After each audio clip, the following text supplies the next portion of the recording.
We got a bidet!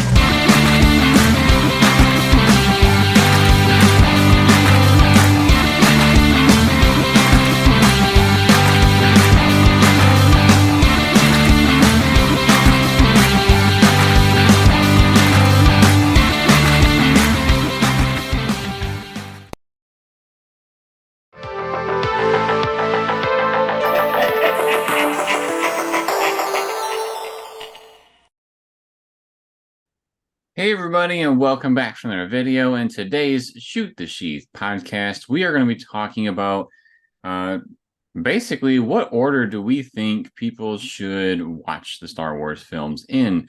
And when we talk about the Star Wars films, we are specifically talking about just the Skywalker Saga, like 1, 2, 3, 4, 5, 6, 7, 8, 9. We're not talking about the odds and ends movies, so to speak, that don't have a number attached to them. So what we're going to do is we're going to kind of look at it from each of the different perspectives. So our first section in a minute here, we're going to talk about, what would it be like to watch from the point of view of seeing the original trilogy first. Our second segment, we're going to talk about what would it be like to watch it from the prequel trilogy point of view. The third segment, we're going to talk about if you were to start off with the sequel trilogy and what that would look like.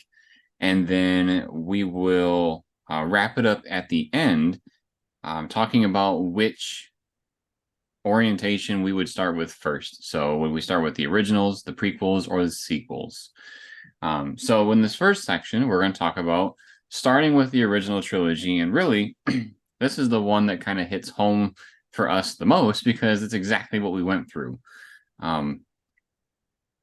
I know I started with the special edition VHS tapes, and then basically when episode 1 came out, that was when I was old enough to go to the movies. And I would actually speaking of, we have an etiquette video that we released not too long ago. I kind of wonder if my dad remembers what kind of a watcher I was as a kid. I'm kind of want to go back and ask him that. But I think you grew up with the originals first, correct? I definitely did. I watched the originals quite a bit. I saw bits and pieces of the prequels before you and I met. And then I honestly don't even remember what ones we watched next, if it was the prequels or the sequels. I want to say we watched at least some of the prequels, and then we watched the sequels as they came out in theaters. Gotcha. So, you're like the prime audience for this one because like you really did not watch the prequels for quite some time after you watched the originals. I feel like for me, I watched the originals at a very young age, like probably preschool, kindergarten, first grade. And let's see, episode 1 came out in 99. So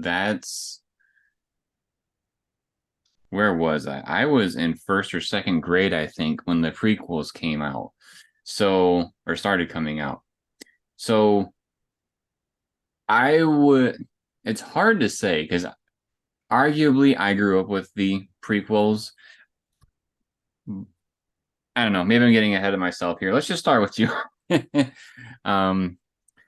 So from your perspective, how do you think you viewed Star Wars? What was the interpretation like only growing up with the original trilogy? You're kind of like our audience for those that were around in the 70s and 80s.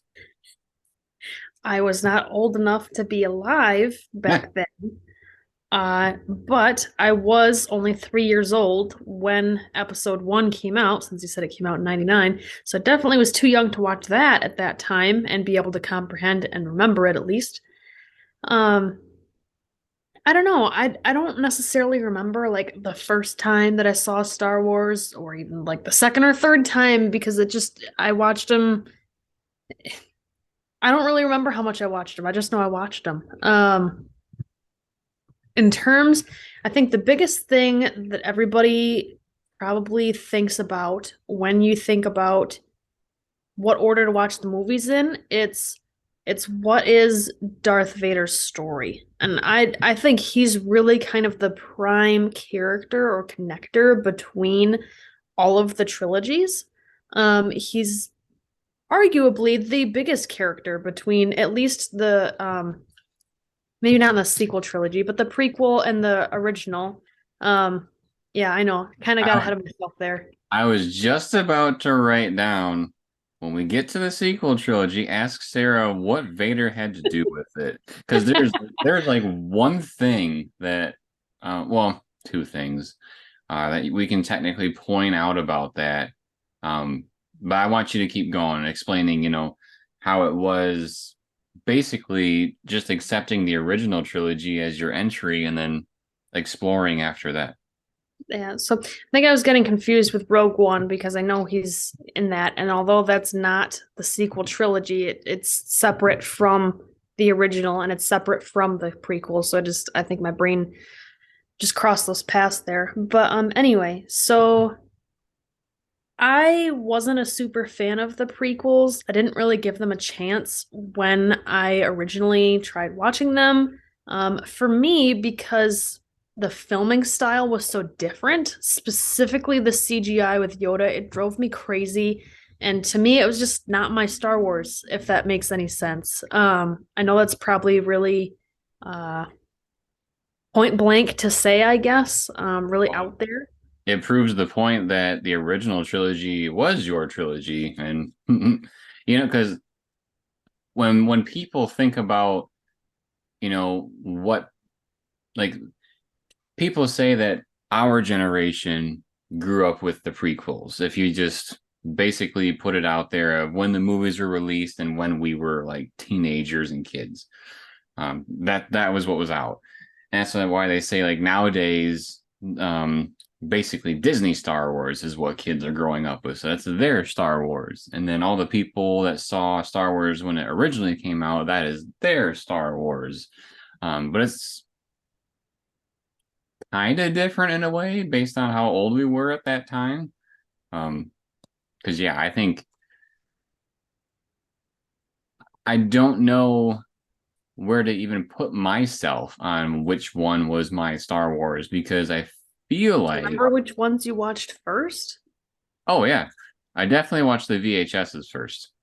I saw the original trilogy first, and then as the prequels came out, I went and saw them in theaters. I saw the first two with my dad, and then the third one, my dad just wanted to wait until it came out on DVD.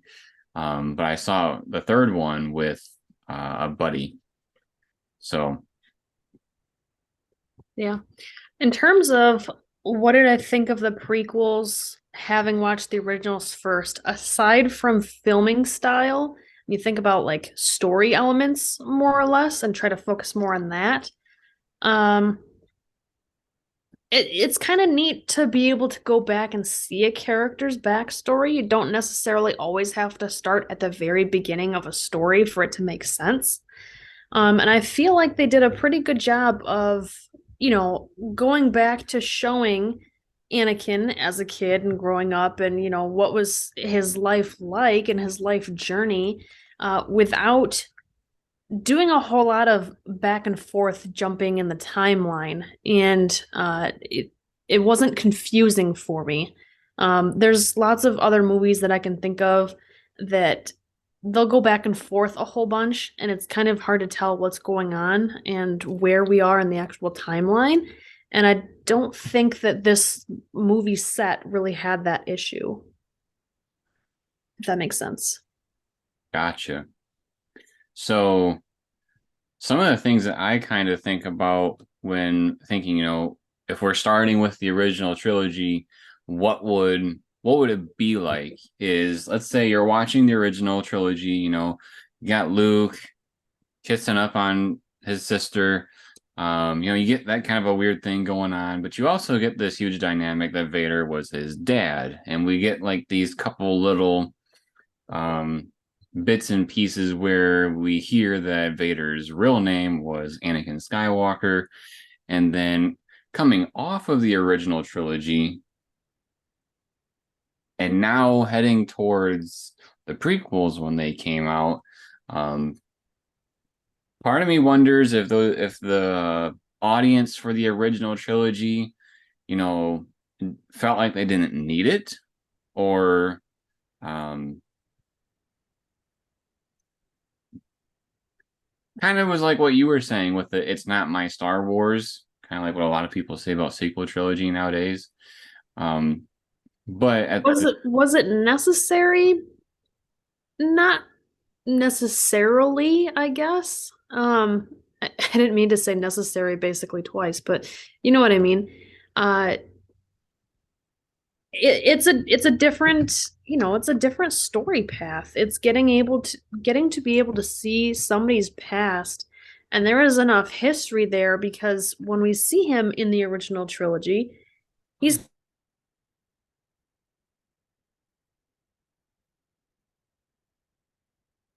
and then episode four, or I misspoke, sorry, 4, 5, and 6. Um, but it's not like he's in his 20s, 30s, and 40s. He's in like his 50s, 60s, and 70s, isn't he? in the original trilogy, I would say he's like in his 40s or 50s. Because he's about in his early 20s in Revenge of the Sith.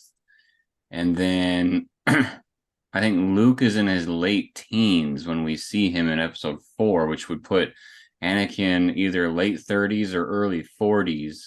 And the original trilogy only has about, I think, 5 years worth of time frame. Mm. So I would put Anakin slash Vader at about his mid to late 40s. Gotcha. But they did start pretty early with those prequels because when they started the episode one, he's Like 10 years like old. 7, 10, somewhere in there. So I feel like they started early enough that they gave us enough time to have substance and not just rush, rush, rush, rush, rush. Yeah, I could see that. Um, In terms of watching the sequels, like after, you've got original, then prequels, then sequels, because that's kind of the order that I think I watched them in. That I guess is a little bit confusing. It's not necessarily what I would choose, I think, because the sequels is so separated from the prequels that to go from the prequel set to the sequel set, that is a massive time jump that can be kind of confusing and who's on what side and what's going on, and I don't know. It's it's a big jump. yeah. So we kind of talked about what it would be like if we started with the originals, which, is kind of technically what a lot of probably our viewers have done. Um, but when we come back, we're going to talk about the start. Like if we were to start with the prequel trilogy, what would it kind of look like? So stick around. Have you ever wondered what it's like to grow up during the prequel era? Do you wonder what type of merchandise was around then? How different was it than it is now? Check out our videos on this channel where we talk about the merchandise of The Phantom Menace and the merchandise of Attack of the Clones. They are here on this channel. The Phantom Menace is my first video ever on YouTube, so there's a special place in my heart for that one, so please, if any, check that out. Now back to our show.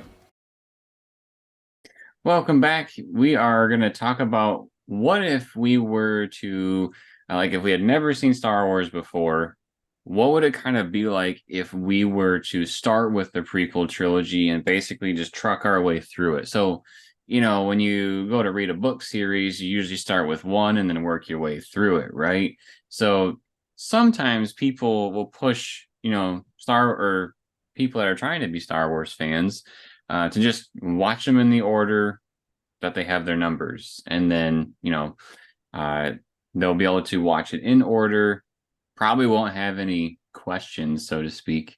And everything will be A-okay.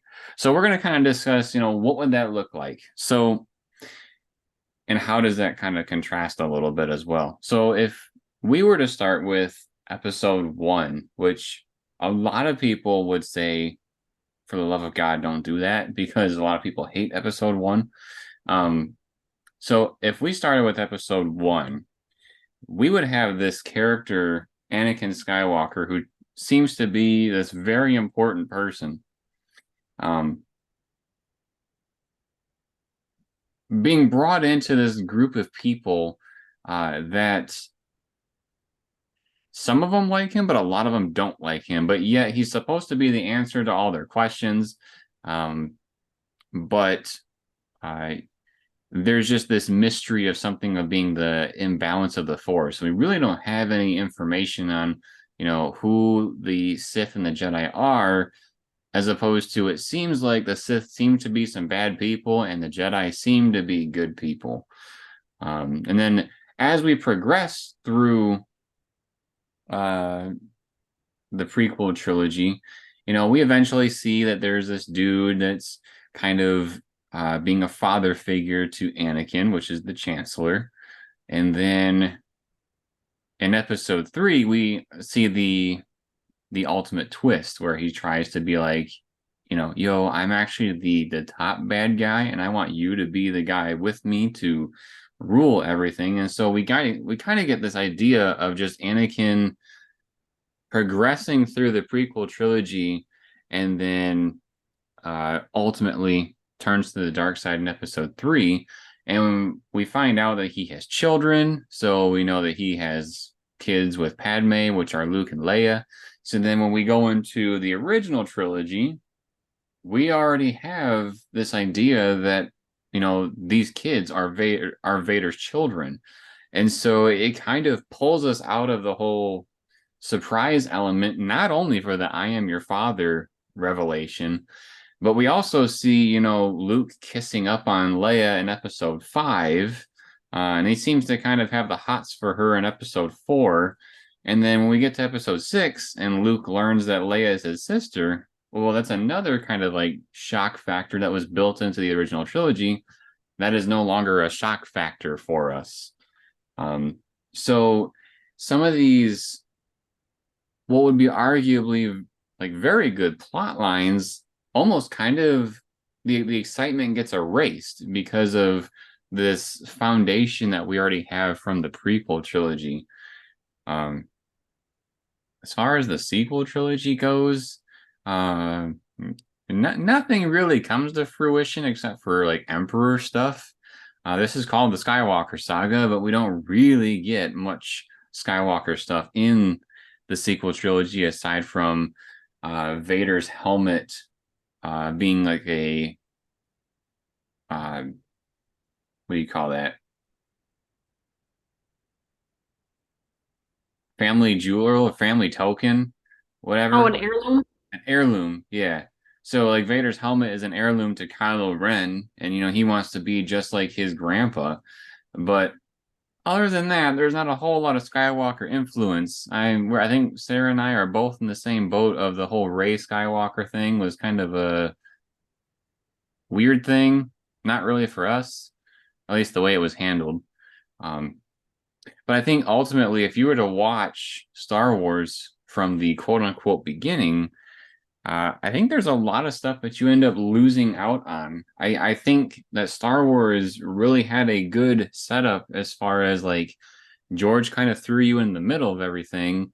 And then it's like, oh, you actually really like this dude, Darth Vader? Well, guess what? I have 3 more movies that are going to tell you all about how he became this dude in the suit. And then Disney did what they did with the sequel trilogy. So what do you think about that as far as some of the plot lines really having no more meaning? It's kind of hard to think about because again, we've already gone through our experience and it was shocking to me at least. But how do you think that would come across to someone new to Star Wars? Well, I mean, you lose out on the shock factor for you as the audience, but you don't lose out on the shock factor for the characters in the story. I forget what that word is, but that's actually like a storytelling element that can be used when the audience knows something that the people in the film or in the TV show don't know. The word for that's escaping me, but it is a technique that people use from time to time. And it can create a whole different form of drama because you're like chomping at the bit, waiting for them to figure this out because you know what they don't know. And eventually they're gonna find out, but when? You Yeah. know? So it's not the same, but it's not totally lost either, I don't think. Or when you're watching Luke have the hots for Leia and she's going in for that kiss, and you're like, no, no, no, no. Oh, no. Okay. All right. You got all that kind of stuff going on for you. Yeah, I I could see that being a thing. I again, I saw it the way I did, and so it's hard to, I think, predict what kind of feeling that would have. We actually probably should have had somebody on here where they did watch the prequels first and they could talk about their experience. That would have been kind of cool. Um, but yeah, I think the interpretation of the story would be completely different. It would be in chronological order, so at least there's that. It would be like, well, okay, so there's when episode 3 came out, I had talked about this on a previous podcast, but when episode 3 came out, I was at the library up north at my grandparents, and there was this very small library, and they had very little Star Wars books on hand. But what they did have was one of the DK Readers um, guidebooks, so to speak, where they explain different things about Star Wars, like very odds and ends things.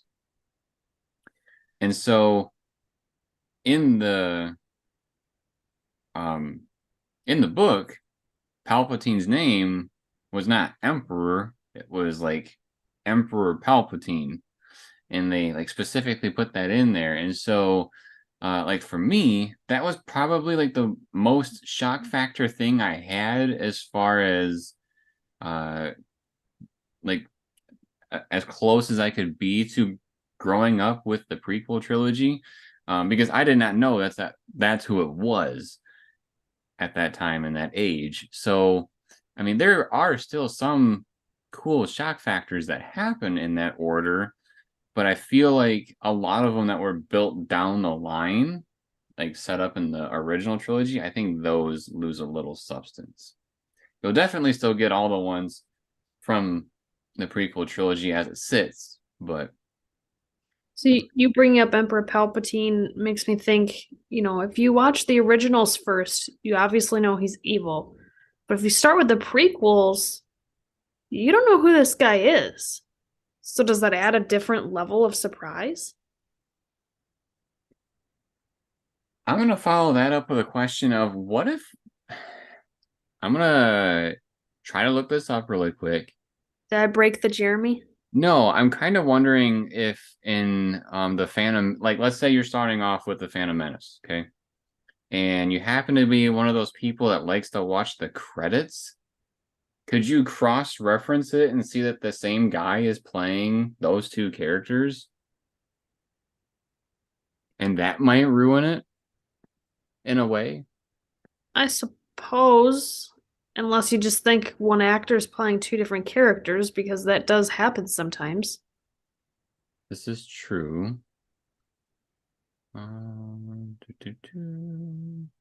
Or that they could be brothers or something like that, or father and son. Father and son would be kind of a stretch because they, look like they're the same age, kind of. Although with the cloak over the face, you don't really see much of their face. So it could be father and son, I suppose.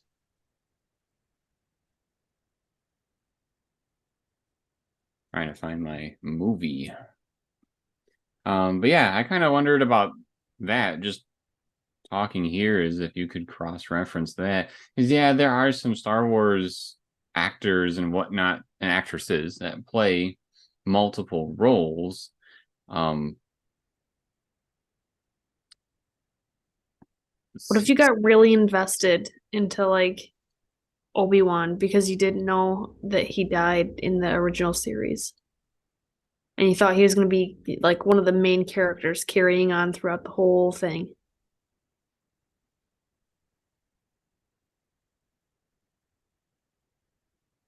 Or the fact that Padme dies because in the original, Luke talks about not knowing his mom and he asks Leia in one of the original movies, I believe it's number 6, what she remembers about her mom. Um, but I feel like Padme's death would have been a lot bigger of a shock if you started with the prequels because you wouldn't know from the originals that she's already dead. yeah, which is all. It's funny in the credits for the Phantom Menace. It says Jabba the Hutt plays himself, like he's an actual being. Can you say that one more time?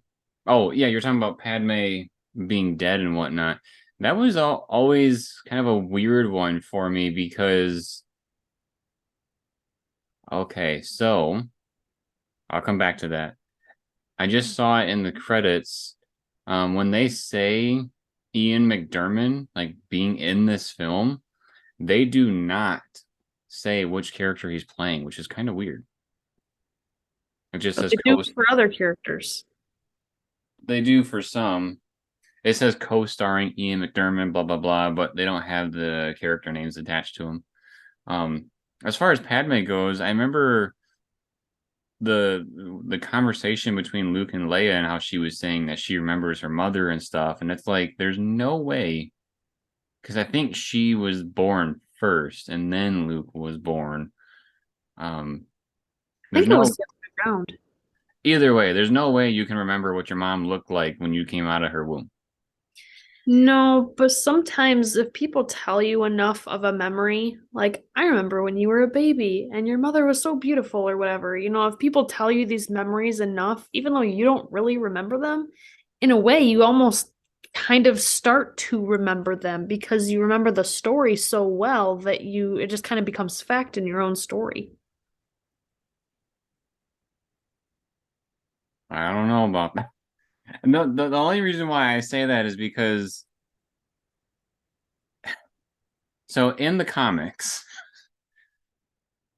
um, Leia is shown on Alderaan, and her like foster mom is like showing her these statues of Padme. She's not saying that's your mom. She's just being like, oh yeah, she was like a huge part of politics, blah blah blah. She's a freedom fighter, and so she kind of like has seen her mom, but she didn't know that was her mom. So I still find it kind of hard to believe that if you tell the child about their mom that she's going to envision who her mom was. I'm not saying she knew her mom was Padme, but you were saying, you don't remember things from when you're like a day old, which is obvious you don't. There's no way. Um, but what I was trying to say is the reason why I think it's acceptable for her to say that she remembers what her mom was like is because her memories of her mom are super generic. Like I think she remembers that she was beautiful and maybe smart or something like that. And those are such generic things that as a kid, you're asking about your parents and stuff because unless they grew up thinking that that was her mom and dad, but I'm not entirely sure about that. Uh, but I don't want to go too far down this rabbit hole because I think we should stay more towards, what you watched, which series you watch first and whatnot. But what I'm trying to say is when somebody tells you enough about a memory of when you were a child, sometimes you begin to envision it so much that it kind of becomes fact in your mind, even though it's not real. Just whatever your vision of it is now your memory of what it was. Gotcha. What really threw me for a loop is that like the last thing that Leia says is that she remembers her mom being sad. And Mm. and with, you know, her being born, her mom was clearly very sad in that moment and died. So um I had wondered like, is George trying to tell us that she can remember all that? But um yeah, that was one of the weirder things for me. Could that So be a force power? maybe, maybe. That'd be a major stretch.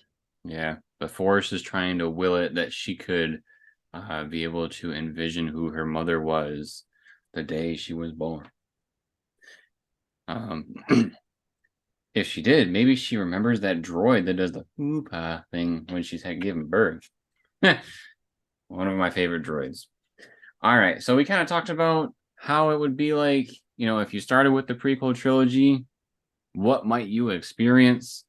So when we come back, we're going to talk about if you were to start with the sequel trilogy, which I think this is probably going to be the bread and butter of this podcast, just because of how silly this can probably go.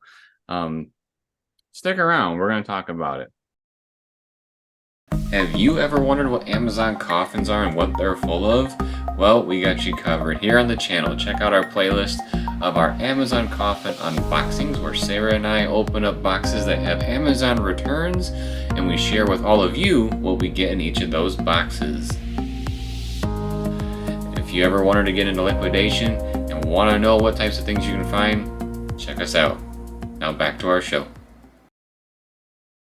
Welcome back. We are here to talk to you now about if you were to start watching Star Wars, what would it be like if you started with the sequel trilogy? Oh boy.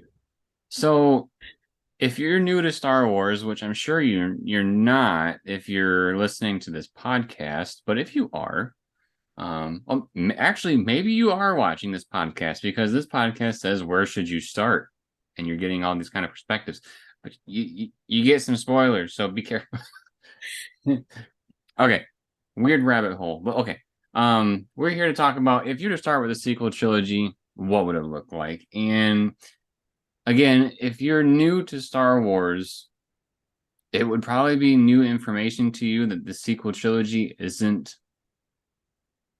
held in the greatest light. Like I don't know how to say it, but it's not, it's frowned upon by it doesn't hold a candle to the other ones. right. It doesn't compare, and a lot of people really make the point to come across, where some other people are just casual with watching it. I would say that I'm more of a casual watcher, but I will give my opinion if someone asks for it. So Do you want me to jump right in? let's think about it. So we got The Force Awakens, we got The Last Jedi, and we got Rise of Skywalker. So if we start off with The Force Awakens, considering we don't know anything else about Star Wars, some of the things that we would learn, we got Rey and we got Finn, and these people that seem to be the good guys are looking for some person named Luke. Who he is, we don't really know. And the whole movie, we're trying to get this droid to this group called the Resistance so that they can take the piece of the map that he happens to have and put it with the map that they have that happens to have a hole in it, and then find out where this dude is. And by the end of the movie, they find him, and that's the end of it. We do learn a little bit more. We learn that the bad guy is the son of one of the guys that's helping our main characters, being Han Solo. Yeah, Kylo Ren is his son, which is also known as Ben Solo. One of the interesting things that we get with the second film, The Last Jedi, is that The Last Jedi picks up right after The Force Awakens ends, which has never happened in a Star Wars mainline movie. Never. And so we get this idea that Rey can fly and go and find this guy named Luke. And he's just a big grouch. So your first impression is that Luke Skywalker is a grouch. And Rey gets to train for like 3 or 4 days. For this grumpy old man. Yeah, he's a grumpy old man. Rey can train for a couple of days and then happen to match this dude named Kylo Ren, who has been training for a good chunk of his life in the dark side. There's this dude named Snoke, who is also very strong. This is sounding way more discombobulated as I'm trying to piece it together with no other assumptions.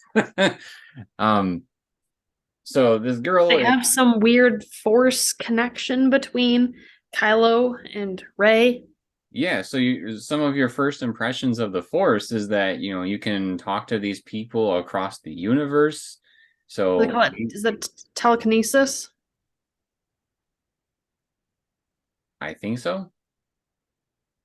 There's a term for it, because I think telekinesis is just that you can talk, but they can actually see these people as well.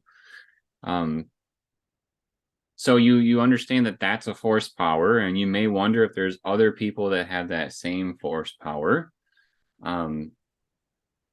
Snoke seems to be important, but he's killed off in the second movie, which is pretty big.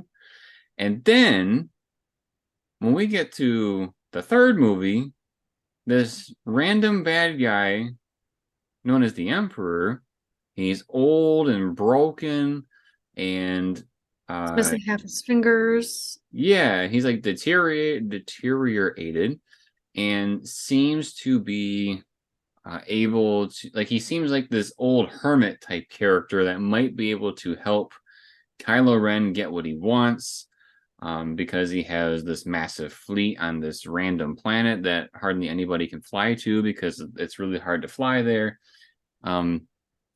And then eventually, somewhere along the line, we find out that Rey is his daughter, and really what he wants is for Kylo Ren... Granddaughter, sorry. Thank you. Rey is his granddaughter, so he wants Kylo Ren to bring her to him so that he can transfer his essence into this woman, his granddaughter, which sounds very weird. And then ultimately we get this huge battle at the end where it is the resistance against I would almost argue against the Empire, when really over this whole trilogy it should be the resistance against the First Order. I guess it's kind of against the Final Order is what he calls it, but it's essentially the Empire. That sounds really confusing, doesn't it? Well, one other thing that I want to, first of all, yes, but one thing that you missed that I think doesn't have nearly the significance if you have no prior background is Kylo killing his dad, Han Solo. Yes, it's sad because he's killing his dad, and Chewbacca's sad because he's watching and stuff, but if you don't know who this character is prior to these movies, I don't think it holds nearly as much emotional significance if you start with these films. I would agree with that. I think it would really take a deep diver to understand some of the like deeper emotions of that scene, which again could be a totally other video. But I mean, there's people that believe that Han Solo was the one that ignited the lightsaber and not Kylo Ren. But anyways, that's a different topic. Yeah, I would agree that a lot of those, because we're talking about in the other segments how there's like these emotional things that get pulled from Star Wars because you don't have other context. I think that, yeah, that'd definitely be one of them. And also, let's think about The Last Jedi here for a second, okay? So, can you imagine watching this film? Again, you're starting with The Force Awakens, and then you're watching The Last Jedi, which should be a natural movie to just fall into. When Luke is supposed to destroy the Jedi texts, and this random green guy shows up as a piece of light. Can you imagine what people would think of that? Like, we see grouchy Luke Skywalker, but then we get this like frog looking dude that is like teasing him. Probably Like, would think he's hallucinating. hey, he's tripping on shrooms or something from the island. Mhm. Oh, and he's drinking breast milk from these random aliens. That's kind of weird. Yeah. But yeah, I'm just thinking about like, we have this context of who Yoda is and what lesson he's trying to teach Luke. But if you don't have that context, what the heck? I feel like this is almost because we've talked about how Disney mishandled the sequel trilogy with planning it out and everything. I think it's kind of interesting because I feel like you can watch the original trilogy and the prequel trilogy on their own and understand this comprehensive story. I was just gonna make the same point. But then you watch the sequel trilogy and it's almost like garbage if you have zero context. You really, I just, I don't think you could start with this film and know what's going on. This trilogy. Yes, this set of films, this trilogy. Boy, you could try, but good luck, and I hope you can understand complex situations. And honestly, your brain would probably make some connections that aren't even there, and it would be even more confusing when you go back to watch some of the other trilogies because the connections you made by watching this film first, or this series, it's a mess. It would also make me wonder if people would be more mad about The Last Jedi if they saw these first, because if you watch Luke as this grouch that we're talking about, and then people go back and they see who he was in the original trilogy, I almost feel like they'd be even more mad because it's like, this doesn't make any sense. How does he get to this from this just because he's having weird visions? Which is another argument people make all the time about Luke is, he went the extra mile for his dad, even though he knew his dad could murder tons of people. He still had the heart to try to bring him back from the dark side. Whereas his nephew, he's like, oh my God, I had a bad dream that he's going to kill everybody. So therefore, I should kill him. What?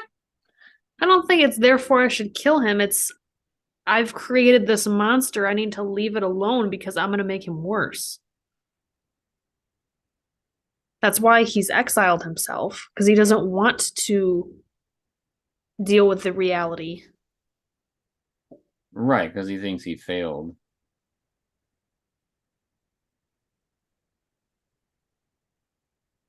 Can you imagine how weird that Ray cave is when she's snapping at herself? If you don't know anything about the Force and how any of that learning about yourself works. That's what I kind of wonder too. Like, in so I feel like the prequel trilogy hits on the Force quite a bit because that's like prime time with the Jedi. But even in the original trilogy, they really set a decent basis of what the Force is, so that you can like really conceptualize it and understand what this thing is. I feel like if you start with the Force Awakens and like you go through the sequel trilogy, I don't know if there's enough substance. Not only that scene, but like if you think about it, there's some really out there force powers that we don't like. I feel like the sequel trilogy makes these people to look like gods compared to what everything was before it. Because like Luke Skywalker, he can project himself as a vision to other people across the galaxy, like in The Last Jedi. Where was that, you know, anything else? You're telling me that no other Jedi happened to know that? Like, What why did it? about the Leia Mary Poppins when she's flying through space with no spacesuit? Hey, that's just scientifically impossible. You don't even need context for that. Science. Um, but like what I was gonna say was, you know, what if, like if we had this sequel trilogy as a basis, why wouldn't in episode 3 when um when Mace Windu and all of them go to arrest the Chancellor, why didn't Anakin just like force project himself to see what was going on over there, to see whether he should go over there and help or not, kind of a thing? Like, is Mace Windu going to do what he's supposed to, as opposed to just jumping in a ship, going over there, and then having it being out of context? Because he sees, Mace Windu about to kill him, and then, that's a no-no to him. Whereas he didn't see all this stuff before, where, he was slaughtering Jedi. So I almost wonder if this Force Vision projector thing could have come in handy in other parts of before all this happened in Star Wars that would have changed things somewhat dramatically. Because I feel like that would make you question why that's not a thing anymore, or was before. Yeah, I think that's a fair point. Anytime you're introducing new abilities when you're not at the beginning of a series, and but the whole Skywalker series, if you're not establishing these abilities early on and you're throwing extras in later on, like in the sequel trilogy that didn't exist prior, you gotta have some sort of context as to why has nobody done this before? And there really isn't for all these new abilities that they suddenly have. Yeah. Not to mention Force Heal. That's another one that's very controversial to a lot of fans. I do want to propose one compliment, and you can tell me if I'm crazy or not. So when we watched Force Awakens and The Last Jedi, and Snoke was killed, what was your thought process when you know this third movie is going to come? What was your thought process of who the villain could be? What could it be like? Try to ignore what you know. Just think about when you saw The Last Jedi and you found out that the one bad guy was killed. What did you think was going to happen with the bad guy in the third film? It's really hard to erase what I already know, but I feel like there would be one of two options. Either Kylo's gonna really embrace his dark side because he had some sort of a great connection with this guy. Well, no, because he's the one that killed him. Uh, he killed his master, so he's gonna become the next great leader because remember, he wanted Rey to join him. I feel like that's probably the most likely of outcomes in terms of who's going to be like the next baddie, or just some other random guy that comes across from the other side of the galaxy that had been training under another Sith master, I guess, Sith So, Lord. so what's kind of funny, and this is where the compliments coming into play, is the latter of what you just said was kind of what we got. There was this random dude somewhere out in the galaxy that was gathering, force abilities, like basically training himself, quote unquote, because he wasn't as powerful as he was by the end of the movie. Um, but because he was the Emperor and there was this connection to the previous trilogy, I think that's what gave it a bad rap.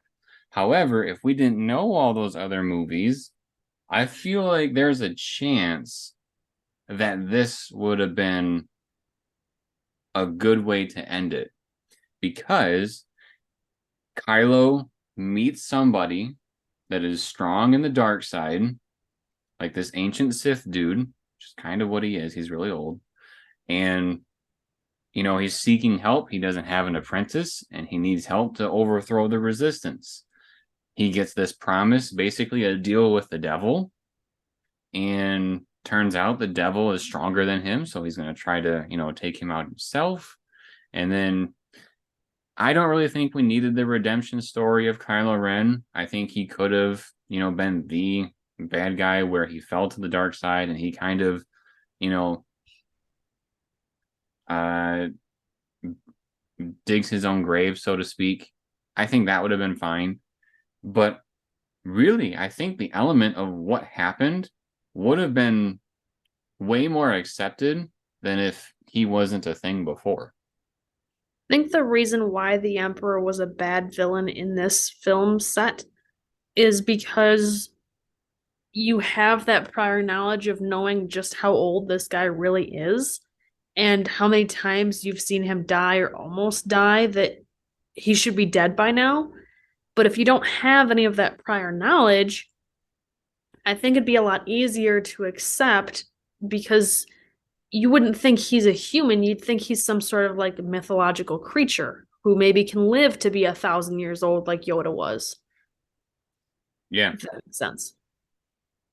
Yeah, they would definitely have to. I still think they should change some of the dialogue they had as far as somehow so and so returned. If they would have shaped that in a way, where it would have seemed like he was some sort of new villain or a new form of the villain, I think it would have been a little bit more cohesive as well. Because like if you watch just this trilogy and then you hear, oh, somehow this dude is back, it's like, wait a minute, he's back. Where was he in the first place? Because he wasn't in Force Awakens or The Last Jedi, so he must be way back. I've heard a lot recently about the addition of witches into the Star Wars realm, and I feel like this is a spot where it would have made sense if some sort of witchery or sorcery is what actually brought this guy back, rather than somehow. I feel like this is a spot where that would actually fit in really well. Yeah, it probably would have, especially since they've used witches in the past. So it shouldn't have been like a shock factor to Star Wars fans of like, oh my gosh, magic, that's awful, kind of a thing. It's like it's a thing already. You can't really argue with it that it, was pretty cool, especially since it's how you got Darth Maul back. um, it was used for cool purposes. So I think if the other movies didn't exist, The Rise of Skywalker would have been a much better film. But because they do exist, it doesn't quite hold up. It doesn't hold up.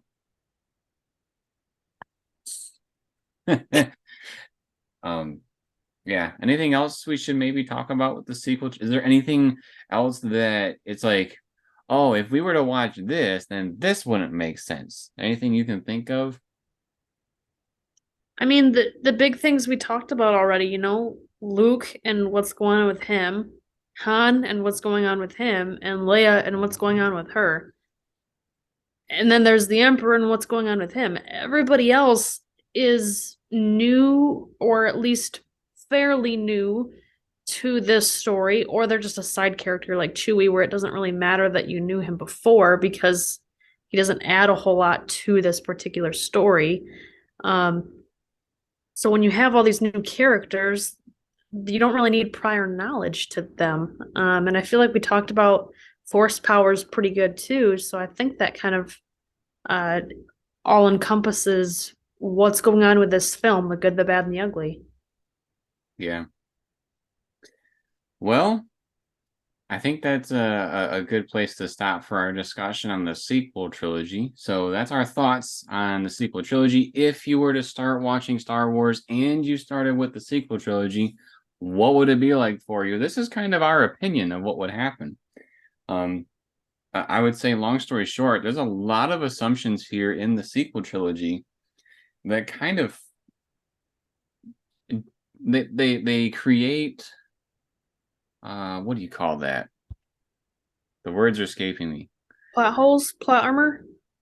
False truths, I think, is a good way to say it, because like we established that Rey can be super powerful within a couple of days, and then you watch the prequel trilogy and find out it takes years for Jedi to do that. And how does this all work out? It doesn't seem connected, and so it's almost like on its own it may work, but on the grand scale, it really starts to fall apart. But when we come back to our final segment, we're going to talk about, if we were to tell somebody where to start, what would we do and why? And see where we go from there. So stick around. Have you seen The Mandalorian? Do you wonder what Operation Cinder was that they mentioned in this show? Well, we got you covered because we have an entire playlist dedicated to the Star Wars Battlefront 2 campaign, which highlights Operation Cinder. So if you check out our playlist, you'll be able to see what actually happened with Operation Cinder and know what they're talking about with the show. Now back to ours. Welcome back, everybody. We're here for our final segment where we're going to basically talk about what if someone were to ask us, where should we start with Star Wars? Where should we go? I'm going to start with you, Sarah. What would you tell somebody? Oh man, well, before we started talking for this podcast, I was really set on you should watch them in chronological order because I'm a very OCD person. And although that's not the order that I watch them in, it's the order that my brain thinks makes the most sense because you're following the timeline. But as we started to talk about things and the big difference between watching the original set versus the prequel set first or series saga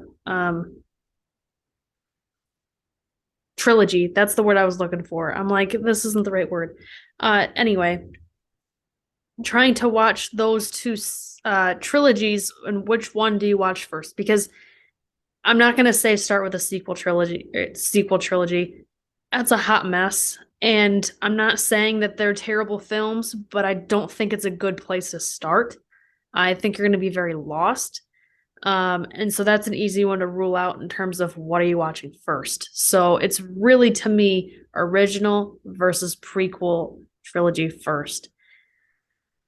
And I still don't know that I necessarily have a solid opinion. I feel like they both have good and bad points towards them.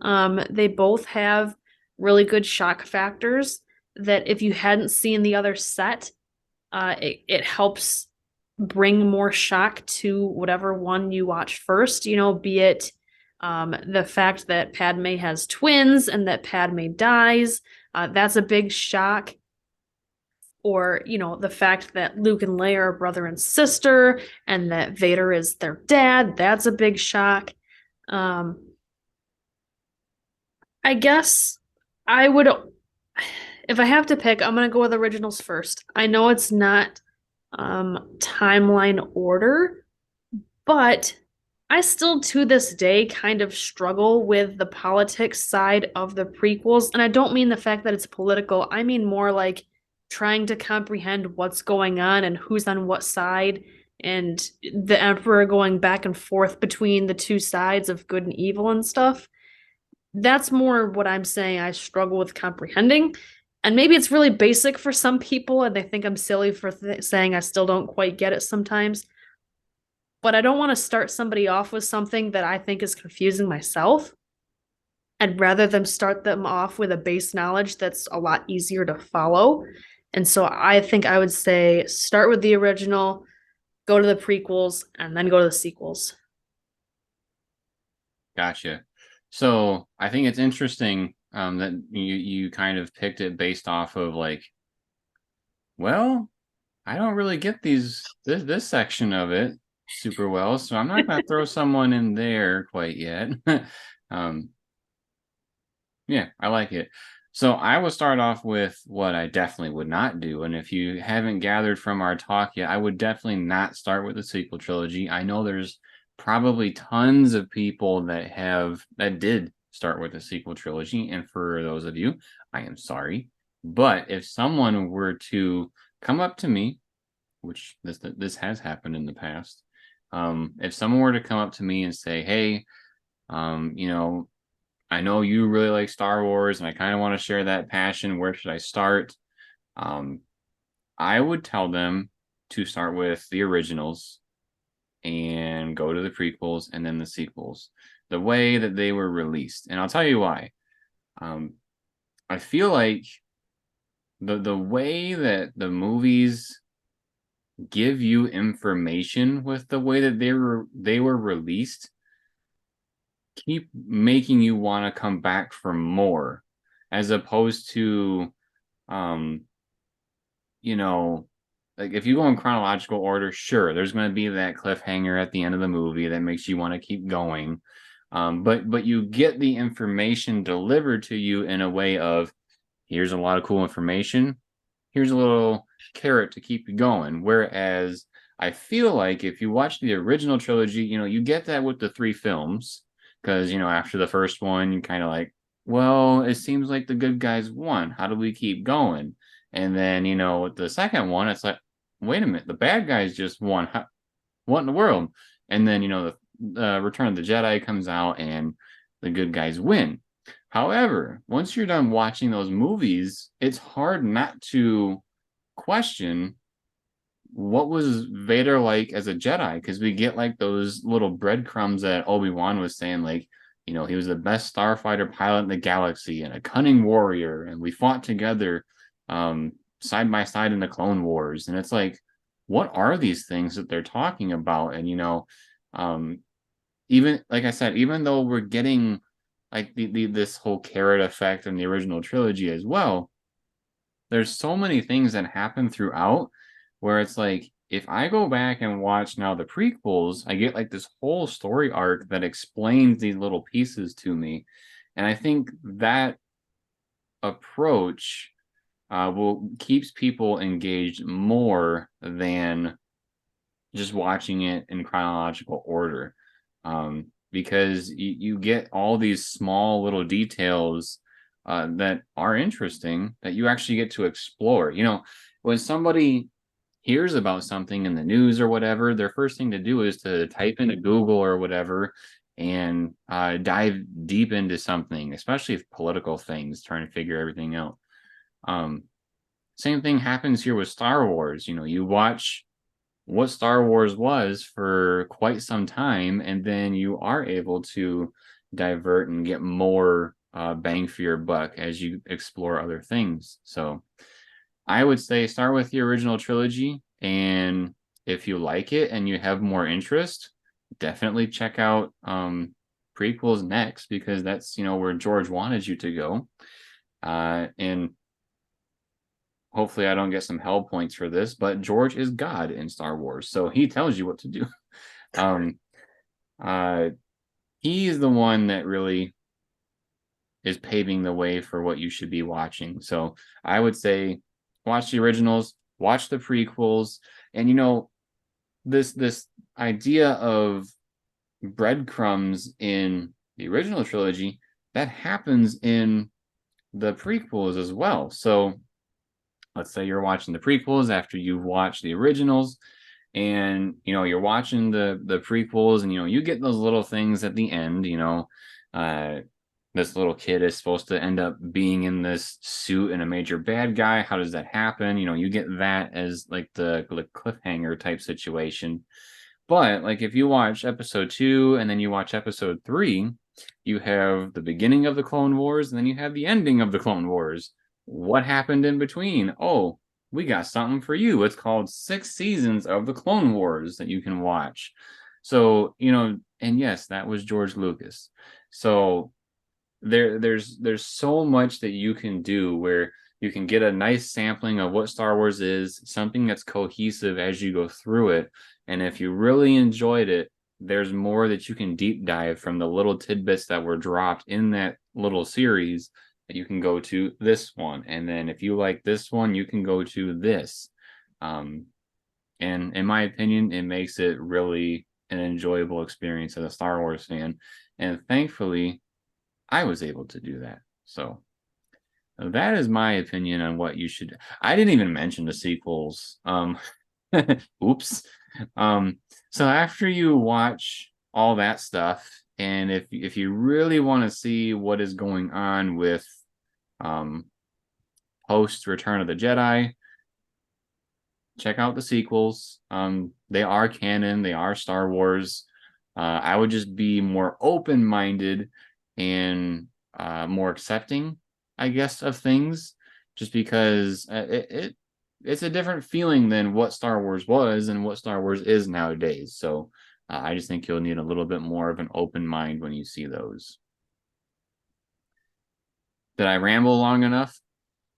I think that was a fair assessment. I was going to ask you, I had it locked and loaded and ready of why not the originals and then the sequels and then go back to the prequels at the very end because the originals and the sequels are kind of supposed to be one cohesive story.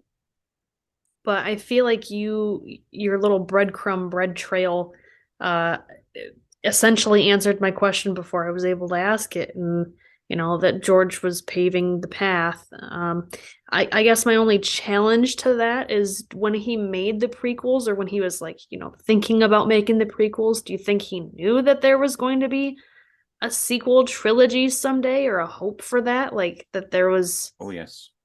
a plan He had the sequel trilogy written and gave them to Disney, and they tore it up.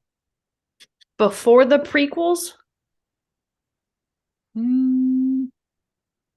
That I cannot 100% bet money on if he did do that. What I can tell you though is he knew there were going to be prequels, but when he was working on the originals, that's why when he released, you know, episode 4, he ended up putting the title episode 4 on it. Which I wonder what it was like to be people in the theaters seeing that. That must have been kind of weird. Like I thought this was the first one, and then they see episode 4 up there. Um, Yeah, I didn't realize that he said that then. I guess I thought that name came later. I don't know. I'm gonna look it up. See, when did George When Lucas? did A New Hope become episode 4 or start being called episode 4? Because for a while it was just Star Wars, right?